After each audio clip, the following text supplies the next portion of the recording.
Hi everybody, welcome back to Lifting the Lamp. So I'm continuing my series on the mystery schools and what they are, where they come from, what they're trying to do. There is this idea of the hidden mystery religions which stretch back into antiquity, which have been an underground current of religion which has been teaching self-knowledge to an initiated few and is trying to push human evolution in the direction of greater spiritual development in secret. And I've explored some of the historical basis for that idea in my previous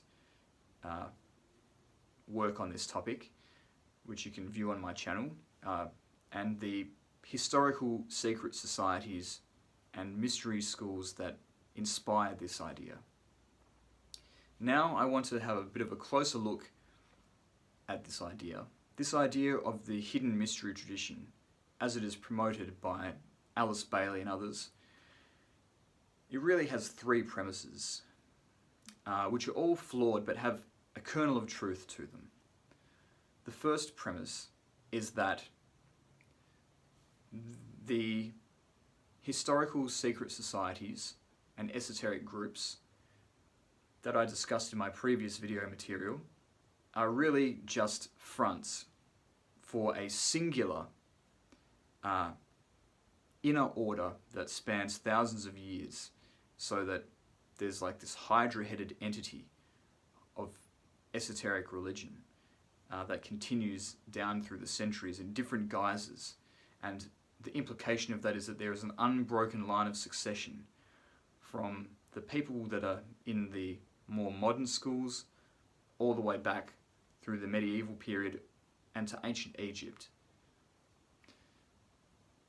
The second premise of this idea is that the teachings of all of these schools have been more or less identical for the last few thousand years, and that even though there is different forms and ceremonies associated with individual societies throughout history, ultimately what they're teaching is exactly the same and hasn't changed. That there is a continuous belief system that is being promoted. And related to that is the third premise, that these societies which are united as fronts for one single hidden order have been pursuing the same agenda for thousands of years in a continuous fashion, so that we see the unfolding of a plan that has been thousands of years in the making, where there's been no mistakes and there's been no differences of opinion or splits within schools. And then you could say there's a fourth premise, that this inner order that has existed for thousands of years is directed by a group of highly advanced spiritual beings who were once human but who have ascended to a higher plane, kind of like the ghost of Obi-Wan in the Star Wars original trilogy. And that is just a whole other can of worms. I'm not even going to go there. I'm just going to talk about the three premises that I outlined earlier in this video. So those are the claims that are made about this ancient mystery religion. And as you can already tell, each one of these premises is an exaggeration of the reality. So let's begin with premise number one. The implication is that there is an unbroken succession from the modern esoteric orders all the way back to ancient Egypt. There is a clear lineage where the secrets of initiation have been passed down from master to student in an unbroken line. And an example of this in modern times would be if you've ever gone to a Reiki master. Any Reiki master who is worth their salt will have a chart which shows who their teacher was, and who their teacher's teacher was, and who their teacher's teacher's teacher was, going all the way back to the person who founded the school of Reiki.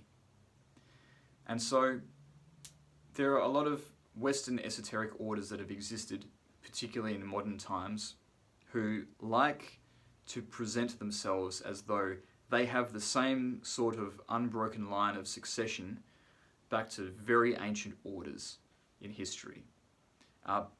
And they do that in order to make an order which was founded in relatively recent times seem much more ancient and important than it really is.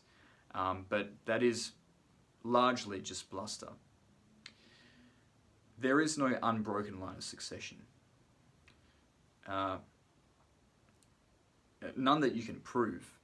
I mean, if you take the example of the Freemasons and the Templars, and the idea, which I discussed in the previous work on this topic that I've done, that the modern order of Freemasons came from the medieval order of the Templars, who just went underground and re-emerged hundreds of years later. It's very hard to prove that, although there's similarities between the two orders. What we have is largely circumstantial evidence that the Templars fled to Scotland because it was one of the few places they were safe, and they took their treasure with them. That fighters wearing Templar gear, Templar armour and garments emerged in a local conflict in Scotland sometime later, and that the first lodges of speculative masonry also emerged in Scotland. But that's not enough evidence to prove that one was the direct cause for the other.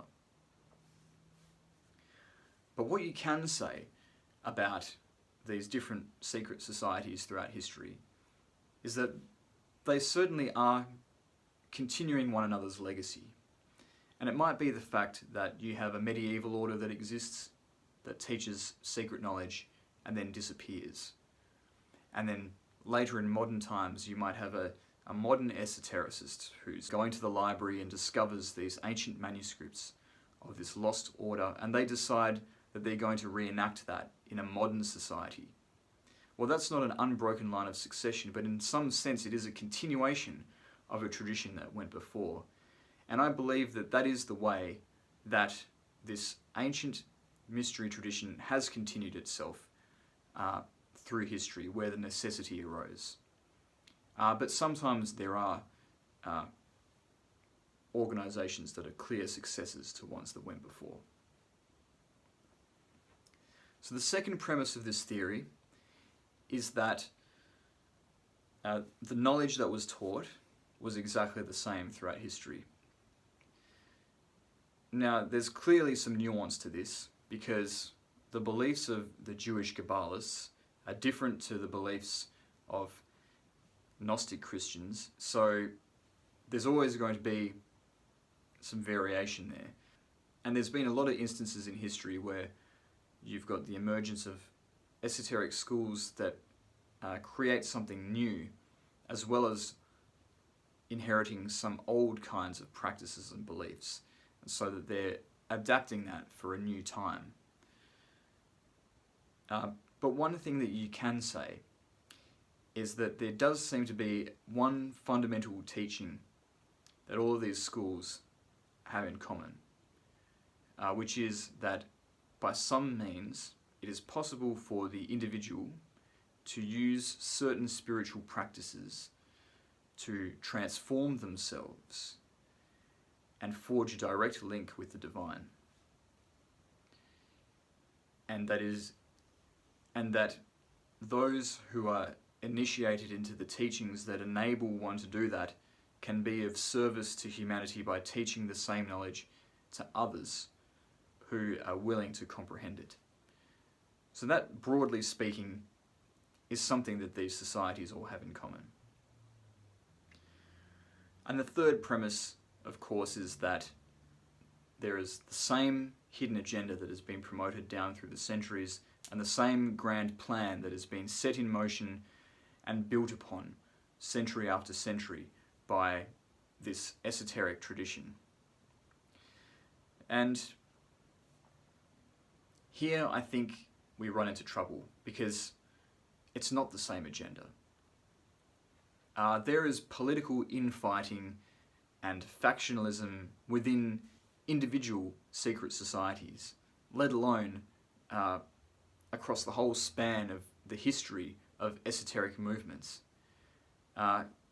Human beings being what they are, there's the history of the esoteric tradition of the West is full of examples of splits, of battles of the ego between individuals who think that they are the rightful leader of this or that society. These are not the kind of people that can organise a centuries-old conspiracy and keep it going. But I think by default what has happened is that whether they were conscious of it or not, these various schools throughout history have ended up promoting the movement of culture and civilization in a certain direction because of the influence that they exerted, which is one more towards spiritual enlightenment, more towards personal spiritual self-actualization, understanding the hidden secrets of the universe, and promoting that further and further among the human race, and causing that to permeate the culture more and more and transform it as it goes. But as human beings are evolving, even the initiates of the various schools themselves had to evolve their perspective over time. So if you go back to the earliest days of Egypt, there wouldn't be a lot in the beliefs and attitudes aside from the ability to use certain spiritual technology and explore certain mysteries in order to liberate the soul from physical existence and help it to return to the gods. There wouldn't have been much that resembles the modern attitudes and beliefs of people in these sorts of schools. The Egyptian mystery schools were part of the status quo. They weren't interested in spreading their knowledge to the rest of humanity. They guarded it among a select few, particularly in the more high-born, so to speak, layers of Egyptian society. They were an intellectual elite. So they were more concerned with preserving the institutions of a society which practiced slavery than they were with any kind of humanitarian mission. But gradually, as those schools are succeeded by the Platonic schools and the Israelite forms of religion, and those schools are in turn succeeded by early forms of Christianity, and then again hundreds of years later we see the Enlightenment era beginning and new values being promoted by esoteric orders that emerge in those times. We see that there is an evolution in the schools themselves, let alone in the human race, towards a greater promotion of spreading the light to all humankind. And that is the purpose of spiritual development after all. But the initiates of the schools and the tradition that they inherit must go through the same alchemical process that the rest of humanity does. But to conclude, I would like to share with you a bit of wisdom that comes from the Egyptian mystery schools. It's an Egyptian proverb, and it sums up what the end result of the proliferation of the mystery school teachings has been throughout history, and where it's leading into the future, and what it has always been about, whether we realize it or not. And the proverb goes like this: "The kingdom of heaven is within you, and whosoever shall know himself shall find it." Once again, don't forget to leave your comments below. Subscribe to my channel by hitting that subscribe button. Thanks again for listening, and I'll see you next time.